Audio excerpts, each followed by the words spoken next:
কোনো একটা দিন যদি একটু অন্যরকম পোশাক বা নতুন কোনো ড্রেস নামিয়ে আলমারি থেকে পরি, তাহলে মনে হয় যে এটার একটা স্মৃতি তোমাদের সাথে শেয়ার করি আর আমি ক্যামেরাতেও বন্দি করে রাখি। সেরকমই একটা দিন হলো আজকে। ফ্ল্যাশব্যাক। কলেজ যাওয়ার সময় হয় কি, আমি সারাটা বাড়ির চরকির মতো ঘুরি। তাই আমার ভাই বলে যে কেন তুমি এরকম করো, আমার মতো কি ড্রেস পরবে, তারপর ব্যাগ, সিলেবাস, খাতা আর তার সাথে হচ্ছে জলের বোতল, এগুলো গুছিয়ে রাখবে। তো সেই অনুযায়ী আমি কালকে রাতেই সিলেক্ট করে রেখেছিলাম যে এই টি শার্ট আর তার সাথে পরবো একটা নতুন প্যান্ট, মানে এই দুটোই আজকে প্রথম পরছি। তো প্রথম পরলে কি হয় যে একটুখানি ওই গেট রেডি বানানোর খুব মন চায়, তাই ভাবলাম তোমাদের সাথে শেয়ার করি। এই যে প্যান্টটা দেখছো, এটা হচ্ছে আমার মায়ের জন্মদিনে। আমার মায়ের আবার একটা প্রিন্সিপাল আছে যে না, নিজের জন্মদিনে আমি তখনই নতুন জামা পরবো যখন আমার ছেলে মেয়েও নতুন জামা পরবে, সেই অনুযায়ী কেনা। আর টি শার্টটা আমি নিয়েছিলাম ভিশালে ইন্ডিপেন্ডেন্স ডে সেল থেকে। আর যে শার্টটা পরলাম এটা গোবরডাঙ্গা স্টেশন থেকে মাত্র 150 টাকায় কেনা, সস্তায় পুষ্টিকর খাদ্য সবকটাই। শীতকালে রেডি হওয়া, তাই প্রথমে টোনার থেকে শুরু করছি। আর স্কিন টাইপ ওয়াইজ প্রোডাক্টগুলো ইউজ করো তোমরা, আর আমিও তাই করি। আমার ড্রাই স্কিন, তাই বরাবরই একটু অয়েল বেসড প্রোডাক্ট ইউজ করার চেষ্টা করি। এবার আসি কিছু পাবলিকের কথায়, যারা আমার এই কলেজ যাওয়ার গেটারিটা দেখে এক লাফে তেড়ে আসবে আমাকে আক্রমণ করার জন্য যে আরে বইন তুমি সময় পাও কোথায়, আমি তো কলেজ যাওয়ার সময় পাগলি সেজে যেতাম। আরে বইন তুমি এত সেজে কলেজ যাও, আমি তো বিয়ে বাড়ি যাওয়ার সময় এত সাজতে পারি না।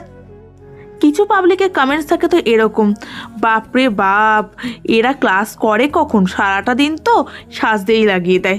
আর তার উপর যদি আমি বলি যে আজকে না ট্রেন খুব লেট করেছে বা ট্রেন আমি মিস করেছি, তাহলে তো একেরাম রক্ষে নেই। এগুলো সবই আমার পূর্বের অভিজ্ঞতা থেকে বলছি। এবার আসি এইরকম কথা বলা মানুষদের উত্তর দেয়াতে। শোনো বইন, তুমি তোমার বিয়ে বাড়িতে পাগলি সেজে যেতে পারো, কিংবা তুমি তোমার কলেজ লাইফেও পাগলি সেজে যেতে পারো, that's your matter, your choice. কিন্তু আমি এরকমই, পৃথিবীতে প্রত্যেকটা মানুষই আলাদা হয়, তাদের কর্মক্ষমতা, তাদের কাজের স্পিরিট, তাদের এনার্জি লেভেলও আলাদা হয়। আমি আমার স্কুল লাইফে প্রচণ্ড সেজেগুজে যেতাম, তার জন্য অবশ্য বকাও খেয়েছি। স্কুল পেরিয়ে গেছে, কলেজেও ঠিক একইভাবে গেছি। আর এখন আমি গ্র্যাজুয়েশন লেভেলে পড়ি না বইন, আমি মাস্টার্স করছি। আর ইতিহাসে মাস্টার্স লাইফটা আমি এইভাবে গেট রেডি বানাতেই কাটিয়ে দিয়েছি। এইভাবেই এতদূর পড়াশোনা করেছি। এটা আমার শখ, এটা আমার প্যাশান, তোমরা যে যাই বলো। আর বিয়ে বাড়িতে আমি এর ডবল সেজে যাই, কারণ এটা আমার চয়েস। তাই অযথা মানুষকে জাজমেন্ট করতে এসো না, কারণ আমরা প্রত্যেকেই তো এক নই, হাতের 5টা আঙুল তো 5 রকমই হবে, প্রত্যেকের পছন্দই আলাদা। তাই কে কীভাবে কলেজ যাবে, কে কীভাবে বিয়ে বাড়ি যাবে, সেটা তাকেই ডিসাইড করতে দাও।